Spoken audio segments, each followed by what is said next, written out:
Thank you, Brian. Good to see Lauren as well. Good morning, everybody.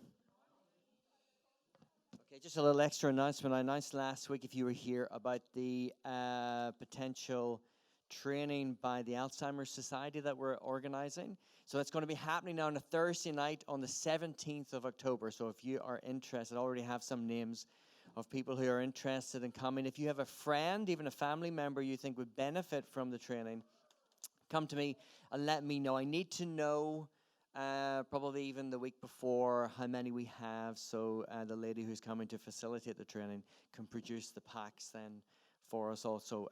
Remember that. So 17th of October on a Thursday. We've been doing a series called Waymaker. You getting that so far? We're going to continue that. I'm going to put my little penny's worth in. Only going to be a penny's worth, not like Brian's fiver's worth at least. Mine's a penny's worth. But I think it's a great series. And our screens are a little bit fuzzy, actually, so we have a little bit of a technical thing going on, but hopefully you'll be able to see the slides okay.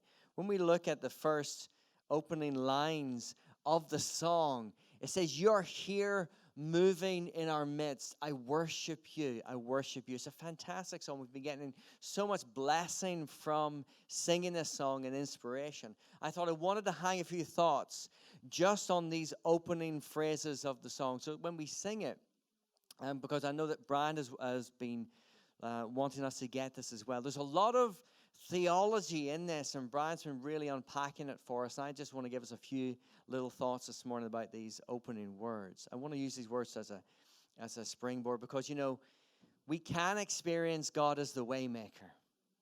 Do you believe that? But we can't experience Him until we believe it. Until we really believe that He is exactly who we are singing about, that He is our Waymaker. Jesus said of Himself that He was the way. He said, "I'm the way, the truth, and the life." See, God is not only the one who makes the way, but God is the way. Jesus says, "I am the way." So it's not about God doing something for us, but God actually being this for us. He is our way in every aspect. And the first line of our song says, "You're here moving in our midst." And He is here. Jesus said this. He said, "Where two or three gather in my name, there I am with them." He's right here. He's right here in the midst of us. Now in Psalm 139, I love this, Psalm 139, King David, he writes about this. And I'm going to read this to you from the Bible. And I'm going to look more intellectual any second now. Let's try that again. Oh, I got to do this out more often. That's pretty good. All right. Who needs a strapping American? We can have a mini Irishman. Let me read to you from Psalm 139. This is the Bible, just in case you haven't seen one. We rarely use actual physical Bibles now. Everything's digital. I mean, I'm the same. But I thought this morning I would just read from my Bible. "O Lord, you've searched me, and you know me. You know when I sit and when I rise. You perceive my thoughts from afar. You discern my going out and my lying down. You're familiar with all my ways. Before a word is on my tongue, you know it completely, O Lord. You hem me in behind and before. You've laid your hand upon me. And such knowledge is too wonderful for me, too lofty for me to attain. Where can I go from your spirit? Where can I flee from your presence? If I go up to the heavens, you're there. If I make my bed in the depths, you're there. If I rise on the wings of the dawn, if I settle on the far side of the sea, even there your hand will guide me. Your right hand will hold me fast." He is everywhere. God is everywhere. Jesus has promised that He will specifically be with us as we meet in His name. But God is everywhere. You see, God is here because he can't be anywhere else. He is here because that's who God is. Omnipresent, isn't that what we decided? Omnipresent, what you said. Omnipresent, he's everywhere. Omnipotent, he's all powerful. Omniscient, he knows everything. And I heard one preacher say that he heard someone say God was omnivorous. That means he eats everything.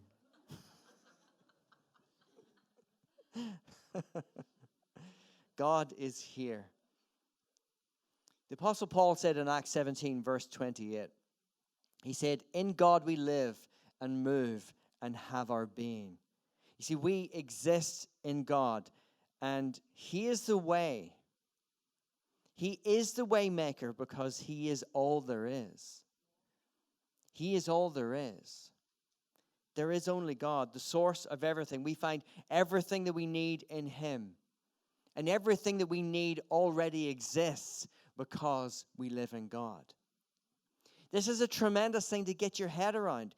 Every need that you have already, the answer already exists because you live and move and have your being in God.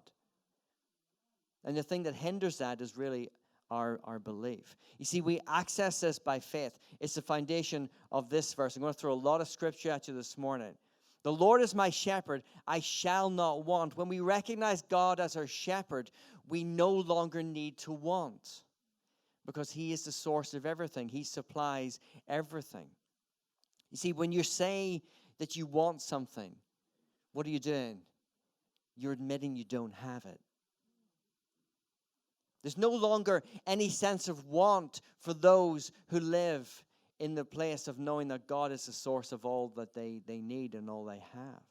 When God is everything, there is no need to want because you know it is already there. It's just we haven't got to it yet or we haven't seen it yet. But this is the foundation of faith. The Bible says walk by faith and not by sight. The Bible says that faith is the evidence of things not yet seen. And so we access our answers by faith because we know God is the source of everything. That in God we live and move and have our being. Want is just an admission of not having, but we believe we have because he is our shepherd. See, we constantly chase things we think we need, and that's probably one of the issues. We think we need something, so we go chasing it. But if you're like me and you suddenly have an overwhelming urge, I need to go and buy this particular thing. The new iPhone's coming out. I need the new iPhone. I need it. You know, I need new trainers, but I need to be specific trainers, not any old trainers, you know. I need new Nikes. And when you go and get them and you get this new thing, you get this new gadget, you buy the new thing you want, maybe it's a piece of jewelry, it's a piece of tech, doesn't matter. When you get it, you think you've had it like about 5 minutes and you go, yeah, yeah, it's great. I'm just not as happy as I thought it was going to be, you know. I'm not as content as I thought I was going to be. A week later, it's like it's lying in the corner somewhere, and you go, no. It's like the first time you drop your iPhone. It's like, is it okay? Is it okay? Yeah, it's got a scratch on the cover. Third time you drop, it's like, it's all right. It's got a scratch on the cover. You kind of adjust to it, you know. Because these things can't fill the gap of what we need. What we fundamentally need is a feeling of completeness. We feel incomplete. What we don't realize is that every single one of us live with a feeling of being incomplete. And we look for experiences. They say that now the big thing in life, from holidays perspectives, and for gifts, people are buying people experiences. You know, you can go and drive a Porsche at like 150 miles an hour around a track, or you can go skydiving just to get the experience because we need something to feel more. I think my life is wasted if I don't feel more, if I don't feel like I am more. And so we chase things in order to feel complete. We buy things. But when we find our completeness in God, that want disappears. That gnawing sense of incompleteness begins to disappear. The more we get immersed in the belief that God is everything, that we need our stress levels drop. When the Lord's our shepherd, we shall not want. You're here moving in our midst. Our God, our perfect great shepherd is here already. Because he can't be anywhere else. He is everywhere. If I go as far as the west is from the east, you'll still find that God's presence is there. He is everywhere. And he's moving in our midst. And God is always moving. Just like you and I are always moving. Even the seat you're sitting on is moving right now. Because the little molecules and atoms and everything, they're all vibrating at a rate. And just some rates are slower than others. And so that's why we think objects are solid and they're static. They're not. They're still moving. You're moving right now. Everything's moving. This whole universe is moving. God designs everything to move. Because God is about movement. And God is always moving. Even though, and Brian's already covered this, you can't see it. And in the song we hear it. Even though I can't see it, you're doing something. You are doing something. I believe you're moving. God is always moving. And God is always about expansion and growth. About progression in life. God is always moving. Do you know why you're here? Do you know what your purpose is? If I ask you what's your purpose in life, do you know what your purpose is? Some people get a little bit worried about this because they think, I don't have a purpose. You know, they keep talking about this in church, and I don't feel I have a great purpose. I see other people do these great things. I don't have, what's my purpose? What's my purpose? Well, let me tell you something. Some people think their purpose in life is to start a company. It's not. Some people think their primary purpose in life is to serve the poor. It's not. Some people think their primary purpose in life is to start a church. It's not. Some people think their primary purpose in life is to do this or do that. It's not. Our primary purpose in life is to grow. And all of these things facilitate our growth. So we will have a calling to do something. But our primary calling in life, our primary purpose is to grow. And our life experience is all about growth. If we're not growing, then we're missing our purpose. Are you a better person today than you were this time last year? Do you understand more? Are you more attentive to people? This is growth. This is growth. But it's growth in a specific direction. It's growth towards God. I press toward the goal for the prize of the upward call of God, Paul writes in Philippians. To grow. To grow as a person, to grow as a human being. That our spirits grow in a greater knowledge and experience of God. Then the things that we do, they have more impact. But really, you got to look at your life and you may think, well, my life is not like so-and-so's life and my life's not like that person's life over there and I wish I was more like that. Don't do that. Because your journey's specific to your growth. God knows what I need to grow in. And my life is designed for me to experience that growth. It's an invitation to grow, to press toward the goal for the prize of the upward call of God. And it's always an upward call. It's always about getting better, but it's always about getting closer and closer to God. It's always about thinking more like God. It's always just being more like the way God is, to move towards God. To not move away from something, but to move towards. Too many of us are trying to move away from things. And it's fear that motivates that. And fear just leads to desperation. But to move towards something, to move towards God, to grow in an awareness of God. See, many people grow in knowledge, but they never grow in awareness. Many people know a lot about God, but they don't have a greater awareness of God. Many people can tell you a lot of things from the Bible, but they're just like facts. They maybe don't recognize God around them. Austin's been doing prayer walks, if you've been following his social media feed. prayer walks around the city, and I know he's going to invite you to join him, anybody who wants to join him. It's a great thing to do, because when you're doing a prayer walk, you're actually asking for God to open your eyes so that you can see what he's doing.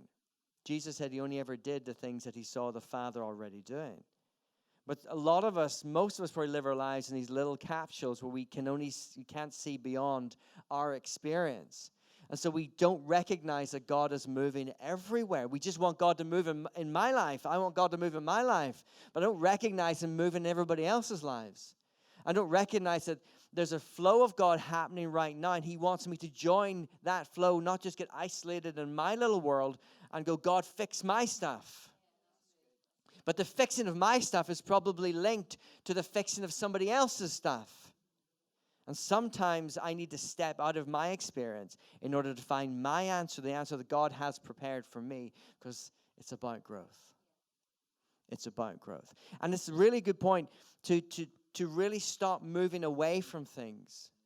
You know? So like if I'm moving from here to here and I want to go over here, well, if my focus is over there, right? But that's okay. I've got a goal. I'm moving towards it. But a lot of us, our focus is actually here on what we're trying to leave behind. And so we begin to leave like this, going, I don't want to be this anymore. I don't want to experience this anymore. I want my life to change. So we keep walking like this. So in many ways, our desperation will send us anywhere. And there'll be any port in a storm. You never make a decision out of desperation. But if we don't see God as our source, we will make decisions out of desperation, out of fear. You know? And we'll make major life decisions out of that. People end up in relationships because, you know, they don't want to be lonely. That's okay to not want to be lonely. But if that's the motivation, then you will just go to anything in order to feel it. Do you understand that? So when God becomes your source, when God becomes the all, when God is the way, that doesn't matter, because you believe there's something for you that God has. And it's just when we have a greater awareness, we will recognize that. God is already in your circumstances. The Waymaker is already with you. Don't let fear and desperation be your guide. Be strong and courageous. This is what the Old Testament says, Deuteronomy. Do not be afraid, for the Lord your God goes with you. He will never leave you nor forsake you. Jesus said, I am with you always, even to the end of the age. And how can he not be? Because, you know, we're living in God, but also Christ is in us. Look at what Paul says in Colossians. To them, God has chosen to make known among the Gentiles the glorious riches of this mystery, which is Christ in you, the hope of glory. The mystery, Christ in you. This is a mystery. I don't know how it works. I don't know and really understand this. But the mystery is that Christ is in you and Christ is in me. The hope of glory. When we grow in our awareness of him, he truly becomes our waymaker. Look at the last part of this verse of the song. I worship you. Repeated, I worship you. What is worship? People think worship is what the guys do up here. It's not. People think when you're saying you're worshiping, it's not. Worship is getting a greater awareness of God. All these songs are designed to do is to remind you about something about God so that you get a greater awareness of God. So I get a greater awareness of God. We have this really warped thinking, which in many ways the Church of Generations has promoted, with this idea that God is someone that we continually need to please. Right? So we see God as like a version of us, and we have to keep him happy. You know, because he must be a little bit temperamental, you know, because we have to keep singing him songs. And if we don't sing him songs every month, he gets a little bit unhappy about that. All right? And if we don't sing the right songs, you know, we don't begin to experience his presence. You know, when I don't experience his presence, we must have sung the wrong songs this morning. And you know, somebody doesn't really like hymns. You know, if you're a young person, he doesn't like hymns. He likes all this new stuff, all right? But if you're an old person, God hates all the new stuff and he loves all the old hymns, okay? All right? So God's always a version of us. And it's like I have this need in my life. I need something fixed in my life. And we come to God the way pagans were trained to come to God. It's like, oh, God, fix me. Fix me. Fix me. Am I low enough? Fix me. If I give him all my money, he'll make me better. If I give him more of my time, he'll make me better. We look to trade. And we do this with our songs. Think if I sing my song with all my heart, we'll feel good because music does that. You sing any song with all your heart, you'll feel good. These are just songs. You'll never walk alone. There's a song. Do Man United have a song? No, but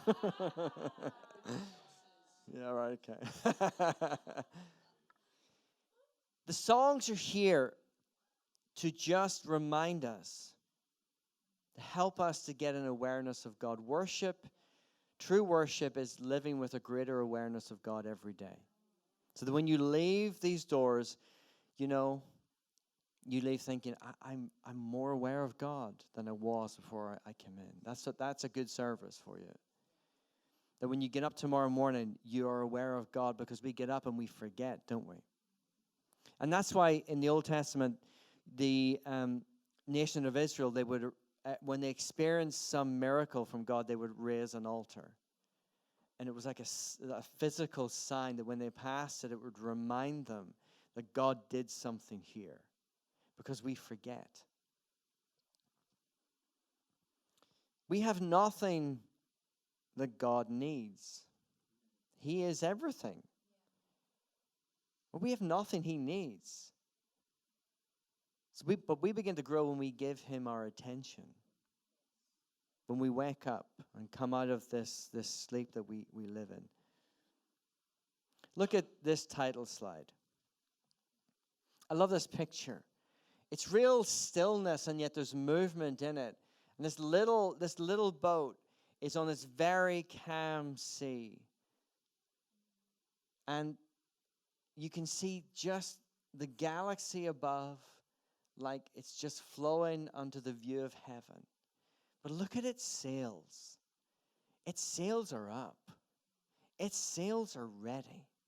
And if we are going to experience God as Waymaker, then we need to be, no matter what our life may feel as if it's not going anywhere at the minute. We may think that, my life's a little bit like this. Maybe we're looking at it and going, oh, and I'd love to be on a calm sea because my life is calm. But maybe we're looking at this, because it's all about perspective, isn't it? Some of you will look at this and kind of go, oh, that's beautiful. And some of you will look at that and kind of go, oh, that's my life just still. It's going nowhere. Because we don't see things as they are. We see things as we are. We all have a different interpretation depending on what we're experiencing in our lives right now. I see this little boat with the sails up ready. And if we need an answer from God, if we need the way to open, then we need to get ourselves in the position of readiness for that, because that's faith. Remember, faith isn't looking behind and looking at the problem that we want to escape from. Faith is looking forward and believing that there's an answer. And we may not know what the answer looks like. And sometimes it's good not to know what the answer looks like, but to go forward to know that there is an answer. See, don't we get really upset when we have an expectation of how God should answer, and he doesn't answer that way? And then we get grumpy, and we get upset. God, why didn't you do that? Why didn't you do that? I wanted the iPhone 11. But I can only get the 8. It's not exactly what I wanted. I tell you this, it's never going to be exactly the way you want it. For one simple reason, you don't know what you want. You don't know what you need. Steve Jobs said, about Apple when he formed Apple, he said, people don't know what they want until we give it to them. And God knows us. That's where Psalm 139, you've searched me, you know me. God, you search me. You know me. You know what actually I need. So I'm going to trust you, Lord, that you know. So many things in my life have not gone the way I thought they've gone.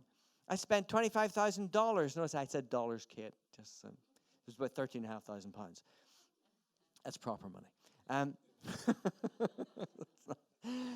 On recording in Nashville, and I was told by the producer I was working with, he said, you will be traveling and living mostly over here, and you can expect, he actually said you can expect a six-figure sum every year. He says it's a no-brainer. He said, what you do is just going to be such a blessing. And everything was great. And the month we launched the album was the month that the credit crisis hit. And all the doors closed. And musicians were out of work right across the U.S. And churches were getting rid of worship leaders. And a little tiny Irish bloke was of no significance whatsoever. And I was like, what? God, what? You got me to spend that money? And for what? If it wasn't for that album, I wouldn't be here this morning. Aren't you sorry? But it's true. It did other things. It didn't give me this huge career. It didn't get a six-figure sum, but it opened doors that I could never have seen open before. See, God knows. Once I get over my disappointment, it was great. But that's the thing. You just got to get over your disappointment.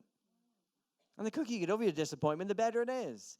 Because we've already seen that from last week, from what Austin said and what Brian said as well. The second you kind of, you give up and lean into where you are, then it begins to work.